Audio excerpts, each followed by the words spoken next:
Assalamualaikum warahmatullahi wabarakatuh. Bismillahirrahmanirrahim. Alhamdulillahirabbil alamin. Wassalatu wassalamu ala asrofil anbiya'i wal mursalin sayyidina wa habibina wa syafi'ina wa maulana Muhammadin wa ala alihi wa ashabihi ajma'in, amma ba'du.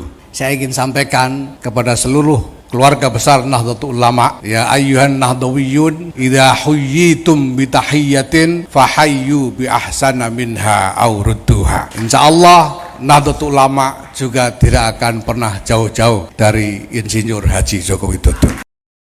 Menko Polhukam Mahfud MD menyebut Menteri Pertanian Syahrul Yassin Limpo sudah berstatus jadi tersangka di KPK. Mahfud pastikan status Menteri Pertanian sudah tersangka ini berdasarkan laporan resmi dari KPK yang ia terima beberapa waktu lalu. Bahkan ia mengaku sudah tahu status Syahrul sejak masih dalam tahap ekspos atau gelar perkara dugaan korupsi di Kementerian Pertanian. Mahfud MD meyakini KPK punya cara tersendiri untuk menemukan Syahrul Yassin Limpo yang hilang kabar usai KPK menggeledah Kementerian Pertanian dan rumah dinas. Mahfud juga bilang ia tak bisa menduga-duga apakah ketidakjelasan keberadaan Syahrul Yassin Limpo ini berkaitan dengan upaya menghindari proses hukum atau tidak. Bahwa dia sudah tersangka, ya saya sudah dapat informasi.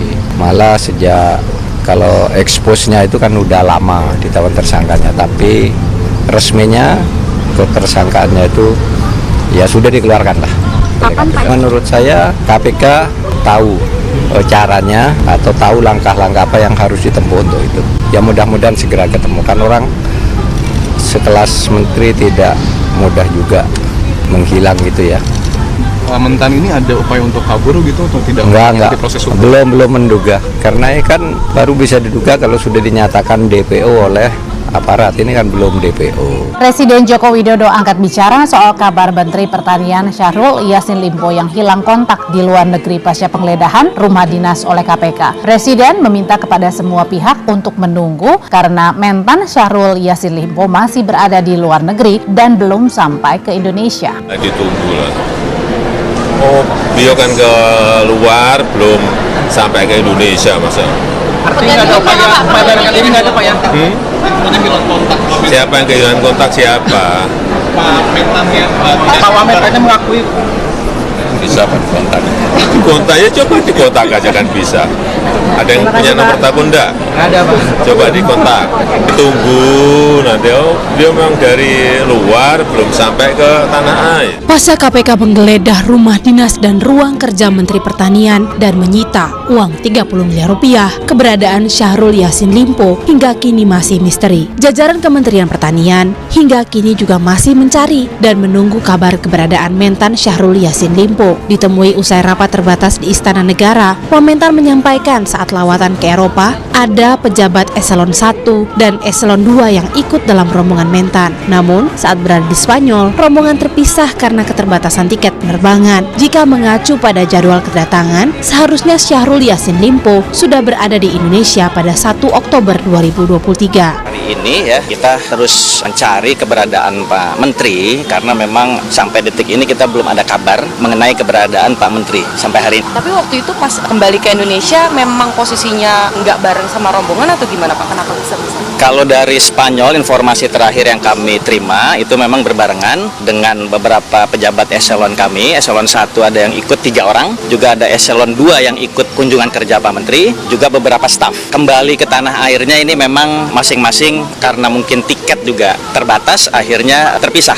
Direktorat Jenderal Imigrasi Kemenkumham menjelaskan, sampai saat ini belum ada catatan masuk atas nama Menteri Pertanian Syahrul Yassin Limpo ke Indonesia. Dirjen Imigrasi Silmi Karim bilang, Syahrul Yassin Limpo bertolak ke Roma, Italia pada 24 September 2023 menggunakan paspor diplomatik. Nanti keberadaan mentan saat ini menjadi penting untuk mengungkap pusaran dugaan korupsi di Kementerian Pertanian. Dirjen Imigrasi mengaku belum mendapatkan perintah cegah dan tangkal dari KPK untuk Syahrul Yassin Limpo. Indonesia 24 September ya menuju Roma dengan 22 delegasi. Kemudian menggunakan Qatar Airways. Kemudian dengan detail itinerary yang saya rasa Kementerian Pertanian ini tugas kedinasan ya karena menggunakan paspor diplomatik ya. Terus kemudian yang saya bisa pastikan sampai hari ini belum ada di Indonesia. Tidak ada permintaan cegah tangkal kepada Pak Menko. Menteri Pertanian Syahrul Yassin Limpo diketahui berangkat dari Indonesia menuju Roma pada 24 September 2023 untuk menghadiri Forum Organisasi Pangan dan Pertanian Dunia. Selang beberapa hari, saat Mentan masih berada di Eropa, KPK menggeledah rumah dinas Mentan dan ruang kerja di kantor Kementerian Pertanian. Hasilnya, KPK menyita uang senilai 30 miliar rupiah serta dokumen yang berkaitan dengan dugaan suap dan pemerasan di Kementan. 1 Oktober 2023, berdasarkan jadwal penerbangan, seharusnya Mentan sudah berada di Indonesia. Namun, ia dan rombongan terpisah dan hingga kini keberadaannya belum diketahui. Menko Polhukam Mahfud MD meminta KPK mencari keberadaan Menteri Pertanian agar dugaan korupsi di Kementan bisa diungkap terang benderang. Mahfud mengaku mendapatkan informasi jika Menteri Pertanian Syahrul Yassin Limpo saat ini sudah ditetapkan sebagai tersangka. Namun, KPK hingga kini secara resmi belum menyampaikan identitas tersangka. Tak hanya identitas, jumlah dan peran tersangka juga akan disampaikan nanti oleh KPK. DPT pemilu presiden atau legislatif di Jawa Barat hari ini dari jumlah 35,7 juta ada sekitar 20 juta yaitu di usia 17 sampai 41 tahun, dan ini cukup potensial dan kita kenal adalah yang disebut generasi milenial atau Gen Z ya. Nah, inilah salah satu dimensi kekhususan secara nasional di pemilu presiden maupun legislatif tahun 2024. Nah, kami dari relawan sedang bagaimana kita memberikan apresiasi kepada mereka. Nah, di tengah-tengah kegalauan dan tentu kami sedang mencari solusi, tiba-tiba muncul ada satu kreativitas yang cukup bagi kami mengejutkan, yaitu, dan saya sangat memberikan apresiasi karena itu judulnya menarik, yaitu sebuah lagu spontan yang digagas atau dipersembahkan oleh anak-anak muda ya, kaum milenial itu, dan mereka berprofesi bukan hanya sebagai musisi, tentu punya latar belakang seperti itu, tapi juga dia adalah seorang kreatif di bidang. Assalamualaikum. Waalaikumsalam. Rasul, ya. Pak, sehat. Kang Alden ini.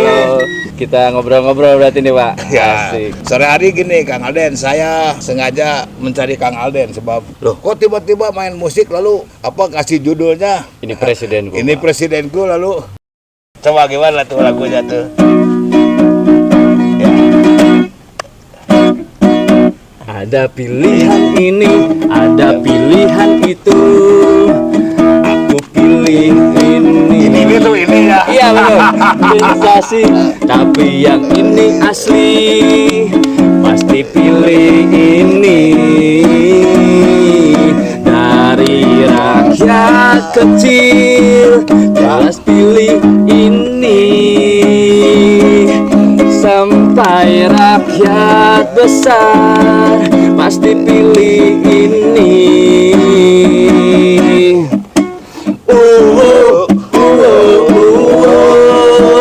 Ganjar pilihanku.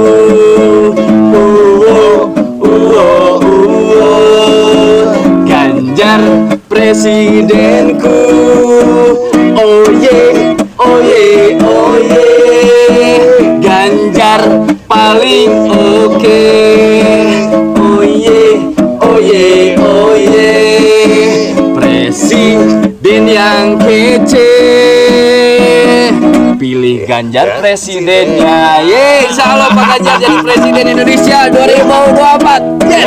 Yes. Terima kasih. Wassalamualaikum warahmatullahi wabarakatuh. Siapa calon presiden yang akan memenangkan pemilu presiden 2024? Dengan tingkat kepuasan yang akan sampai 82,2%, banyak yang meyakini, analis politik satu suara mengatakan bahwa Jokowi adalah Kingmaker 2024. Hasil riset lembaga survei Indometer menunjukkan kepuasan publik terhadap kinerja pemerintahan Presiden Joko Widodo mencapai 81,4%, dengan 9,6% diantaranya menyatakan sangat puas. Percaya masyarakat Indonesia semakin lebih pintar dalam melihat dan memilih calon presiden. Mereka tidak hanya mendengar dari perkataan saja atau tidak melihat bahwa dia adalah seorang pemimpin kelompok tersebut tertentu dan sebagainya. Saya percaya masyarakat Indonesia lebih melihat bagaimana rekam jejak yang ada saat-saat ini. Bagaimana saya percaya itu 80% masyarakat Indonesia tidak akan memilih calon presiden yang didukung oleh kaum radikalisme ini. Karena takutnya jika mereka terpilih nanti, mereka bisa hadir kembali, FPI bisa mendapatkan izinnya kembali, HTI mendapatkan izinnya kembali. Kaum-kaum radikalisme yang benar-benar menggerogoti negeri ini, membuat negeri ini tidak bertumbuh, hanya berkutat dengan masalah pemahaman mereka yang ingin memaksakan kehendak mereka di negeri Indonesia tercinta ini dalam mengubah ideologi Pancasila dan menjadikan negeri ini negara khilafah. Itu benar-benar hanya membuat penghambat saja untuk negeri ini bisa maju. Makanya jangan salah pemimpin, jangan pilih pemimpin yang di belakangnya itu ada orang-orang radikalisme seperti itu. Merdeka!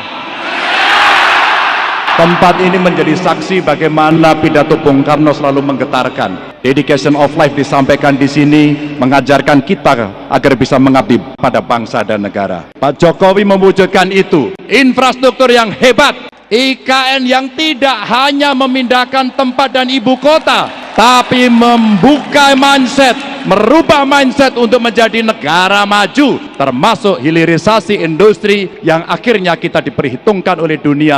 Hari ini kita meneguhkan hati, bekerja keras dengan api semangat yang tak pernah padam, menangkan PDI Perjuangan dan calon presiden PDI Perjuangan Ganjar Pranowo. Siap! Siap! Siap! Seperti Mbak Puan tadi sampaikan, itu juga Bapak Ibu yang mesti kita pertahankan, kita lanjutkan. Namun itu tidak bisa terlaksana kalau kita tidak menang hat-trick besok pagi. Bapak Ibu, itu tidak akan terwujud kalau kita tidak kompak. Maka pesan Bu Mega kepada kita semuanya, agar kita bisa bersatu, kita berdiri seteguh karang yang tetap tegar dalam gempuran-gempuran ombak sekeras apapun. 2013 lalu, pemilihan Gubernur Jawa Tengah, PDI Perjuangan dan Ganjar Pranowo memenangkan itu. Dan itu di bawah pimpinan Mbak Puan. Insya Allah kita akan mengulang kembali di 2024. Insya Allah. Mohon doanya. Merdeka!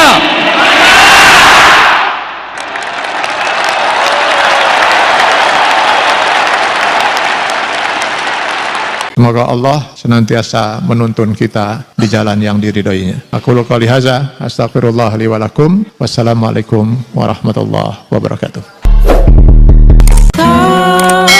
Terima kasih.